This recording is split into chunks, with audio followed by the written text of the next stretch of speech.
মানে ভাই তুই ছাড়া তুমিও বিশ্বাস করতে পারবে না যে পৃথিবীতে একটিমাত্র মহিলা রয়েছে যার শরীর থেকে আজ পর্যন্ত এক ফোঁটাও ঘাম ঝরেনি। হ্যাঁ, এক ফোঁটাও ঝরেনি। কি অবাক লাগছে তাই তো?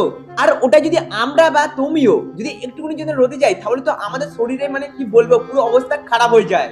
আর ওইখানে দেখো এই আন্টি যেখানে মাত্র বেশি নয় মাত্র 65 ডিগ্রি সেলসিয়াসে বসে রয়েছে। আর তোমরা জাস্ট দেখো খালি যেন মনে হচ্ছে যেন এ কোনো এসি ঘরে বসে রয়েছে। মানে ভাই ভাবা যায়? ভাবা তো যায় বটে। আর ওটাই দেখো ওর চারপাশে যে বোনেরা বসে রয়েছে তারা তো ঘামের জলে পুরো চান করে যাচ্ছে, কিন্তু এই আন্টির মাথা থেকে এক ফোঁটাও ঘাম ঝরেনি। আর শুধুমাত্র এখানেই শেষ নয়, তাকে যখন রিফ্লেকটিভ ফয়েলের উপর বসানো হলো এবং তাকে যখন জিজ্ঞাসা করা হলো যে তোমার কেমন লাগছে, ঠান্ডা লাগছে না গরম লাগছে, তখন সে একটাই কথা বললো যে আমার তো কিছু মনেই হচ্ছে না যে আমি গরমের মধ্যে বসে রয়েছি না এসির মধ্যে বসে রয়েছি। এই উত্তর জানার পর সেখানে সমস্ত লোক অবাক হয়ে যায় এবং তাকে সঙ্গে সঙ্গে হাসপাতালে অ্যাডমিট করা হয় এবং ডাক্তাররা তার হাতের উপর পরীক্ষা শুরু করলো। তার হাতের উপর একটি সিগারেট লিকুইড ঢালা হলো। আর এই লিকুইডটা এরকমই যে এটা ঢালার পর যদি ঘাম আসে তাহলে ঘামের কালারটা পুরো পাপাল হয়ে যাবে।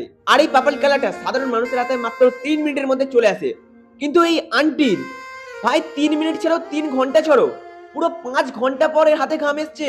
কিন্তু এর মানে এটা নয় যে আন্টির শরীরে কোনো সমস্যা রয়েছে, এর মানে এটা হলো যে আন্টির শরীর বাকি সাধারণ মানুষের তুলনায় অনেকটা স্ট্রং আর হেলদি। এবার প্রশ্নটা হলো যে আন্টি তাহলে সারাদিন কি খায় যে তার শরীর এতটা হেলদি আর স্ট্রং থাকে? জানলে কমেন্ট করে অবশ্যই জানাবে।